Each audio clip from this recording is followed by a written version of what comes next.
السلام عليكم. حلقة جديدة من برنامجكم الحسين يقود الحياة. الحسين والعلمانية، جاب العلمانية على الحسين؟ لا، اكو ربط. خلينا نفتهم شنو العلمانية. العلمانية هي فصل الدين عن السياسي، هي العلمانية او العلمانية في لفظ اخر يقولون.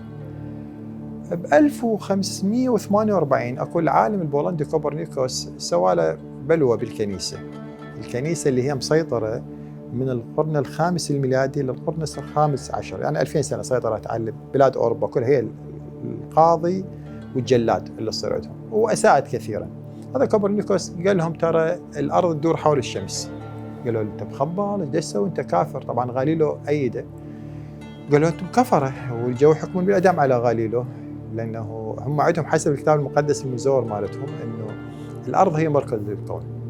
فالعلماء بدأوا يضوجون من الكنيسة، وصارت التحديات، صارت عصر النهضة، صارت النوبة الثورة الفرنسية 1789 اللي ثارت على الكنيسة وثارت على كل اللي يعتبرها ثورة الديمقراطية. انتهت العصر، الكنيسة انتهى واضمحل وما صارت لها سيطرة، وصار الدستور 1904 وصار الدستور الفرنسي اللي فصل تام للكنيسة والدين. يقول لك الكنيسة قاعدة بمكانك، ما لك أي دخل بالسياسة، فصل الدولة عن الدين، ما لها علاقة. زين.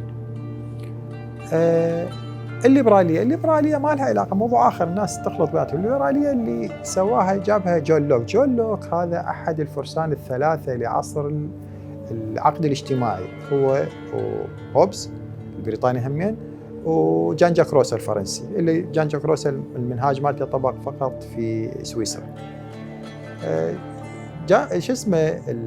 جون لوك هو طبيب وفيلسوف بريطاني، وبعدين صار سفير بأمريكا، فطلع على البلاد استفاد منهم. قال لهم هذا الملك انه يسيطر على كل شيء، كل شيء بيد الملك، والملك امتداد سبحانه وتعالى وصلاحيات مطلقه ماكو. انا اريد مساواة، واريد حرية الرأي والمساواة، يصير كل انسان. فبالتالي هي هاي الليبرالية، حرية الرأي والمساواة. الموضوع اتطور أكثر، الليبرالية صارت حركة سياسية فلسفية، والعلمانية بالتالي صار فصل الدين عن السياسة. شنو ربطهم بالحسين؟ جانب هاي الأحداث بعد اللي صارت حرب 12 يوم على الجمهورية الإسلامية الإيرانية، جاني أحد العلمانيين الشيعة وأعرفه شخصيا، دكتور أستاذ جامعي، جاني كلش ضايج. هذا دكتور ايش بيك؟ قال لي والله أنا شفت مخدوع. قلت له أنا الشاقة، قلت له دريك مخدوع من زمان. قال لا داش أحكي صدق. خيرا دكتور. قال إحنا مجموعة علمانيين ما كنا نفرق بيناتنا، يعني المذاهب، هذا فلان مذهب هذا فلان مذهب، إحنا المهم نفصل الدين عن السياسة وما لنا علاقة، ونضوج من المعممين، وعندنا نظرة سيئة على جماعتكم كلهم، أي واحد متدين، بل أي واحد يصلي. قلت له عادي، شنو الجديد؟ قال الجديد أشوف من صارت حرب 12 يوم الإخوان يعني بينوا طائفتهم البغيضة، وكأنما إحنا كنا نتخلى عن شيعيتنا، وإن الجمهورية كنت تنتهي وراح إسرائيل تسيطر. وزين انتم علمانيين، إسرائيل هي دولة أصلاً دينية، وأنت شلون تفرح؟ سأترك هذا يدافع على قضية عادلة، المفروض مساواة، يريد يجيب حقوق الفلسطينيين، وأنت ذا عربي، هذا أرض عربية، كلها نسوي. المهم طائفية بقيت. قلت له تعال العلاج يمي. قال لي شنو؟ قلت له مش نروح الموقف حسيني، نقعد مجلس. فعلا قعدنا مجلس حسيني، بكى بكاء الثكالى والله، ثكلى ودي تبكي يعني. لا تبكي على نفسك، لو تبكي على الحسين.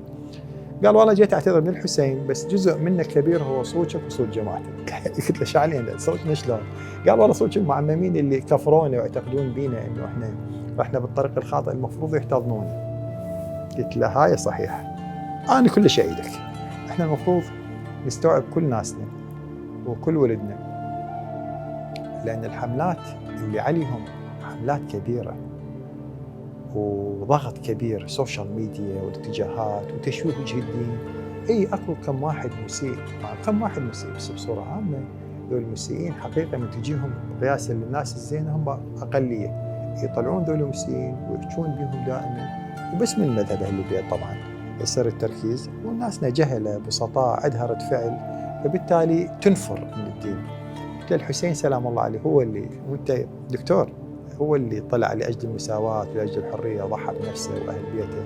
إذا نريد فشيء نفتخر بالتاريخ، نفتخر بالحسين. أنت مو تفتخر لي بهوشيمن، هذا هوشيمن الزعيم مال فيتنام. قلت له تدري ايش قد قتل هذا هو شمنا، قتل من المزارعين الفيتناميين الجنوبيين لأن ما صاروا وياه. بجيفارا جيفارا قتل الناس لأن ما صاروا وياه. الحسين كان يسامح الناس وحبهم واحتضنهم وضحى بنفسه على مود قضية.